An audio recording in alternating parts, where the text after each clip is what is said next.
Thank you guys for coming back to another episode of Cobra TV.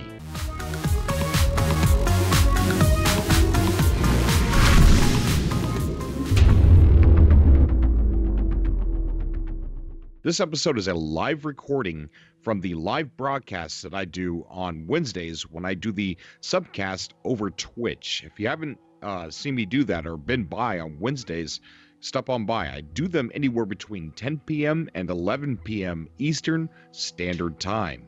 If you live in a different time zone and you want to talk to me, add me on Skype. I promise we'll work something out somehow, some way. But due to not knowing what people are going to say, sometimes curse words can slip through. I don't have a problem with cursing, but I know that there's some people out there that do.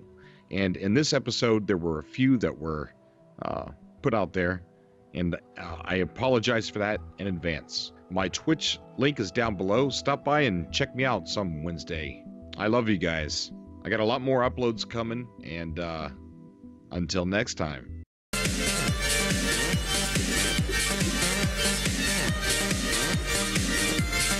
Legacy Zero, welcome to Cobra TV, buddy.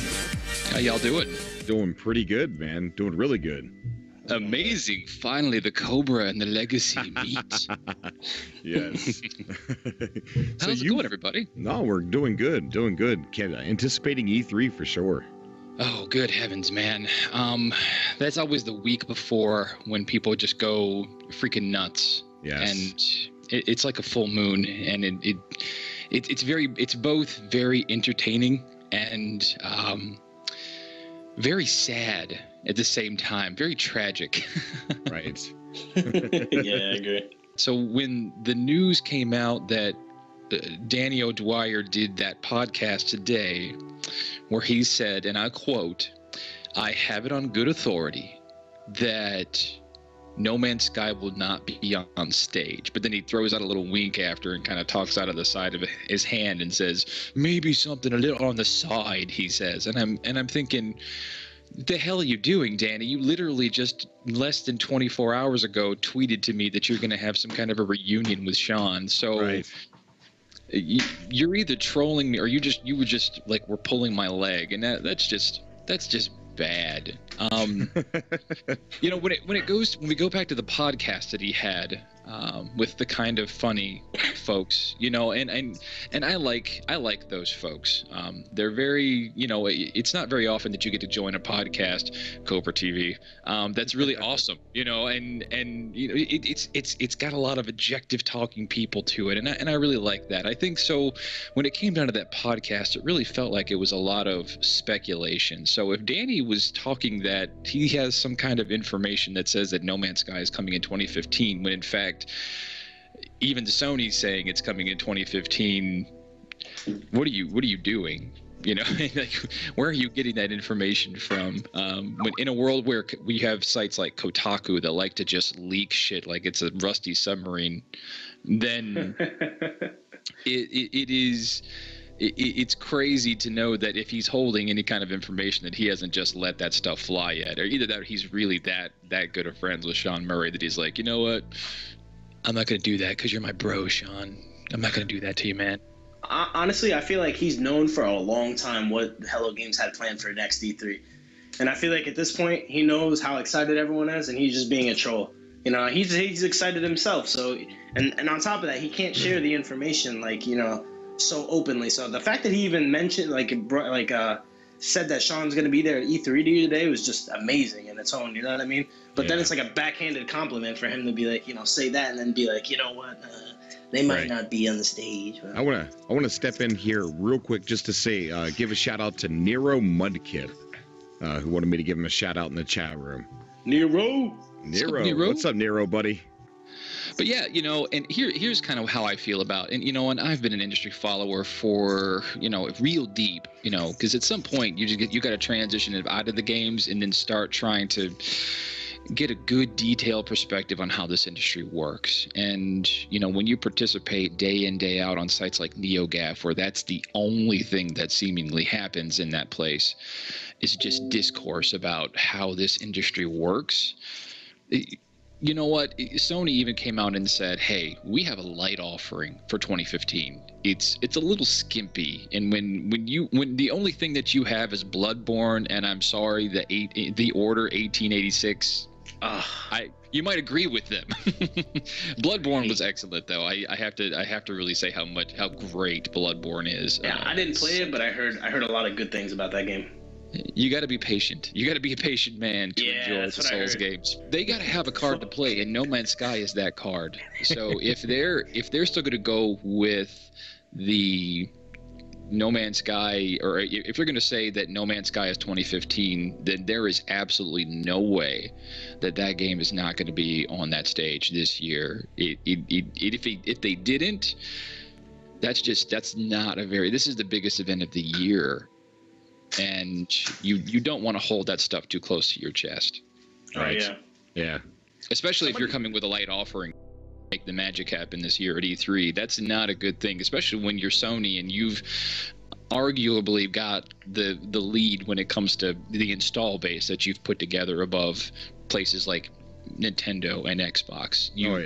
You got to keep that momentum going. So you're gonna come out with guns blazing. That's just my assumption. I'm no Michael Pachter by any means, but I will say that's smart. They, and at the same time, they potentially have a game that, okay, let's just say in a weird world that No Man's Sky is gonna suck. Okay, they potentially have a game that's going to make waves bigger than any game in history. And they are not playing on that. They're not trying to capitalize on that whatsoever. Why is that? I think that'd be a good question. They know they have a nuke in their back pocket. They do. They know that. He's even said they even said something like a very loose quote saying that No Man's Sky is one of the biggest things in gaming history and in the gaming industry. In history or something like that, along the lines of something like that. They know what they have. And usually when people are interviewing Microsoft or Xbox, whatever, one of the questions that's almost always asked to a vice president is, do you feel bad about missing out on No Man's Sky? So all the people like in the journalism, all the people in, Sony's got to know what they have. And for them to just sit on it and not capitalize off of it whatsoever just boggles my mind. And it makes me feel like they're going to treat this game with a grain of salt and let it release in the middle of the night and not really give Hello Games a just deserved launch, or they're not anywhere near releasing this game and they haven't really started their ad campaign yet. I really don't know what to think. Them not trying to capitalize on No Man's Sky really confuses me. I think after this E3, I think it's gonna start. I think they're gonna start flooding us with commercials and advertisement. I think they waited up until this point, and they wait because Sean Murray's. They're working really closely with Sony, so I'm pretty sure he's like, listen, keep it hush hush. After E3, you could just start releasing all our info. You know what I mean? We also can't forget that there's two huge shows coming after E3 as well. There's Gamescom, which is actually closer to the side of the planet that Hello Games lives on. Yeah. And then the big Sony event, which is the event the same event they had last year, closer to the holidays, the PlayStation Experience. Yeah.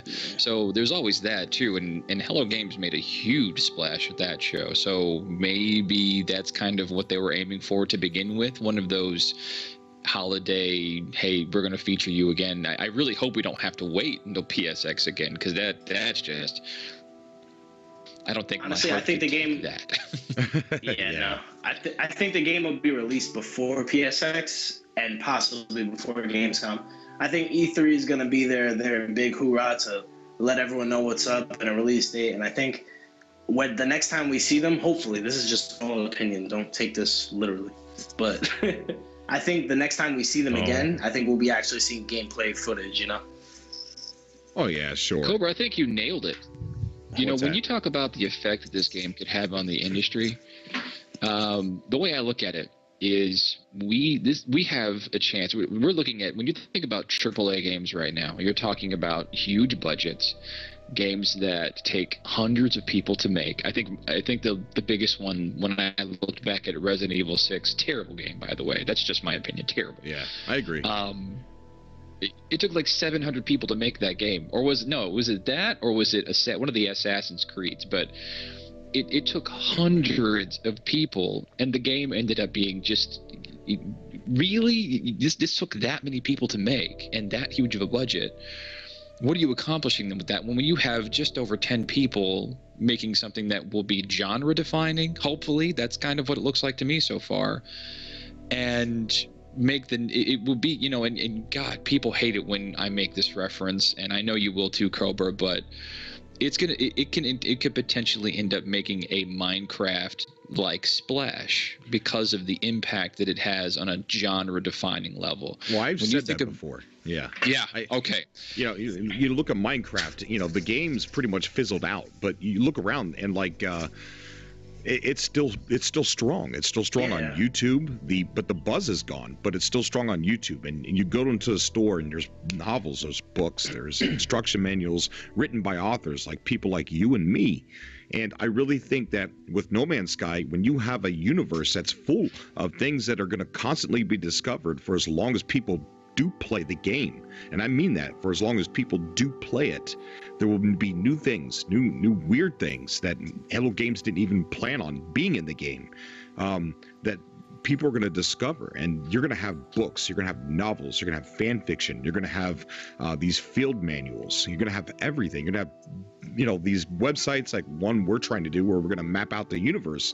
So you're right. I think it even has a possibility to even have a bigger splash than Minecraft, a longer lasting effect on the world. And I can't help but be not angry at folks when they make the Minecraft comparison, because of course when you take building and you take crafting and stuff like that I think what we should really drill down to is the idea. And that's what got me so hooked into games like Minecraft, is the idea of emergent gameplay. Yeah. When that game takes and it just gives you the canvas and it just lets you do your own thing. I swear, my first weekend when I bought Minecraft, it devoured my entire weekend just on that concept alone, because it just let me do whatever the hell I want. Here's this thing, you do it just how you want, and just we'll leave you be. We're not going to tell you how to do this. And I think that's great. That's what I love about Minecraft. They didn't give you like a manual or what. They didn't hold your hand and show you what to do. It was just like, here's the tools, go fucking build something. Yeah. And I like that No Man's Sky is like that. Basically, essentially, Hello Games is just leaving us on a planet, and they're like, here, you can do whatever the fuck you want, but you might want to go to the center. That's just me, So I think it's pretty cool. And also, when you think about games like No Man's Sky, and I was reading, I read articles all the time, and I read a lot of articles where these major developers, these AAA companies, they will say things like, yeah, we won't touch that unless it's we can make a franchise out of it, or we won't touch this unless we know we can make money off of it. So do you know what happens to gaming when you do that? You reuse and reuse and reuse, and you come out with sequel after sequel after sequel out of things that did well, of things that worked, and you will not test the waters with anything that doesn't work. And the really cool thing that's going on right now is these indie developers, they're rising to the top very fast, and these guys are, they're not bound by all these big budgets, and they could lose their whole career if their title goes under or doesn't do well. So they're being creative, and they're bringing out these new ideas, or ideas that we've always wanted in games, but the AAA companies are too afraid to go there. And I'm going to lead into one that you showed me, Legacy Zero, and that's Megaton Rainfall.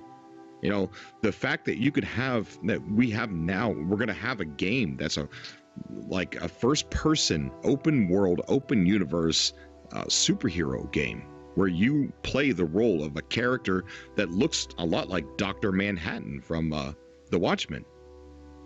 And the fact that this game is going to exist, it's my childhood. It's my childhood into my adulthood. I still daydream about being a superhero and destroying a city, trying to destroy the invading aliens. And that's what you do in this game.